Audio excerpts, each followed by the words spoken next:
বিসমিল্লাহির রহমানির রহিম। আসসালামু আলাইকুম সুধী দর্শক, কেমন আছেন সবাই? আজকের ভিডিওর অংশ দেখিয়ে বুঝতে পারছেন এটা হচ্ছে অস্ট্রেলিয়ান ম্যাকপাই। এটা খুব কমন একটা পাখি অস্ট্রেলিয়াতে। আর আমরা আজকে দুটো পাখিকে নিয়ে কথা বলছি, যারা দুইজন খেলছে, আপনারা দেখতে পাচ্ছেন বালির মধ্যে খেলছে। আর খুঁটে খুঁটে খাবার খাচ্ছে, মাঠের মধ্যে ঘুরে বেড়াচ্ছে, ঘাসের মাঝখান দিয়ে খুনছুটি করছে নিজেরা। আবার তারা একটা জুটি, হতে পারে পার্টনার বা ফ্রেন্ড, যাই বলেন না কেন। আমরা আজকে তুলনা করব এই অস্ট্রেলিয়ান ম্যাকপাই আর বাংলাদেশি কাকের সাথে। আসলে কাক বাংলাদেশেও অ্যাভেলেবেল খুব,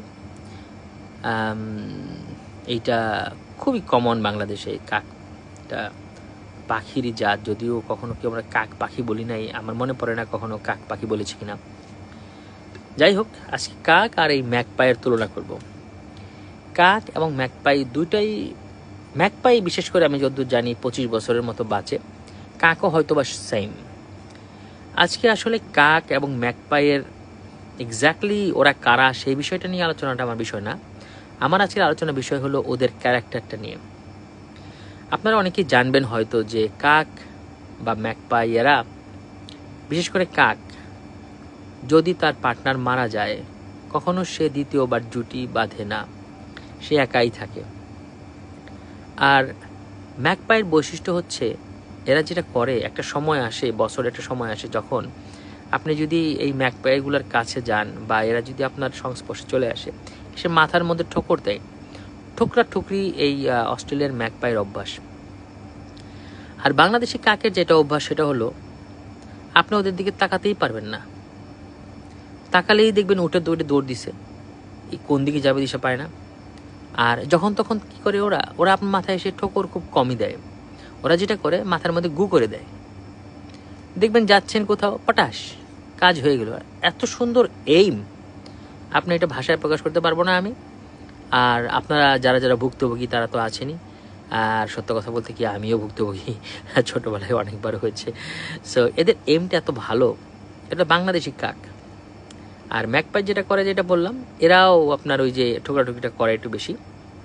দুটোই কাক প্রজাতির, দুটোই কাক আসলে, কিন্তু কাক আসলে যেটা বাংলাদেশি এটা একটু বড় হয়, আর অস্ট্রেলিয়ার ম্যাকপাইটা একটু ছোট সাইজের, আর কালারে একটু ডিফারেন্স আছে। আর বোঝেনি তো, বাংলাদেশে কাক এই জন্য একটু কালো হবে, আর ওটাকে আমরা ওখানে কাউয়াও ডাকি। আর অস্ট্রেলিয়ায় এসে এই কাওয়াগুলাই হয়তো একটু রং ধারণ করেছে, একটু সাদা এখানে দিয়েছে, ওইখানে একটু সাদা করেছে, একটু আলাদা হওয়ার জন্য। এনিওয়ে, এরকম কাউয়া, এরকম ম্যাকপাই আমাদের বাস্তব লাইফেও আছে। উদ্দেশ্য আসলে আমার মেইন ওই কাওয়াগুলোকে নিয়ে কথা বলা, যারা মাথার মধ্যে ঠোকরায়, সুযোগ পেলে মাথার মধ্যে গু করে দেয়, ওই ধরনের লোক। এটা ঘসেটি বেগমও হতে পারে, আবার ধরেন মির্জাফরও হতে পারে। মানে আমি বলতে চাচ্ছি, মেয়েও হতে পারে, ছেলেও হতে পারে। তো এই ধরনের লোকগুলো আমাদের চারপাশে অনেক। এরা আবার দূরের লোক না, এরা আমরা আশেপাশে আপনাদের নিজেদেরই লোক, আপনার লোক। কিন্তু এই কাক বা ম্যাকপাই এরা কিন্তু দূরের, এরা কিন্তু আসলে আমাদের চেনে না, জানে না, যখন তখন এসে মাথায় ঠোকর দেয় বা গু করে দেয়। কিন্তু আমাদের বাস্তব লাইফে, আমাদের জীবনের সাথে যারা জড়িত, এরকম মানুষরা আবার এই কাজগুলো করে, কেউ ঠোকরায়, কেউ আবার গু করে দেয়। এরা আবার খুব কাছের লোক হয়, কাছের লোক বলেই কাজগুলো করতে পারে।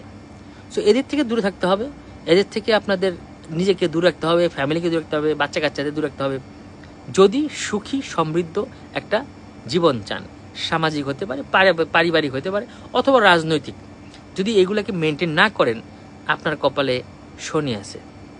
সো বন্ধুরা, ফ্রেন্ডসরা, ফ্যামিলি মেম্বাররা, সবাইকে বলবো সাবধানে থাকবেন, এইসব কাউয়া থেকে দূরে থাকতে। আর আজকে এই পর্যন্তই। ধন্যবাদ সবাইকে, ভালো থাকবেন সবাই, আল্লাহ হাফেজ।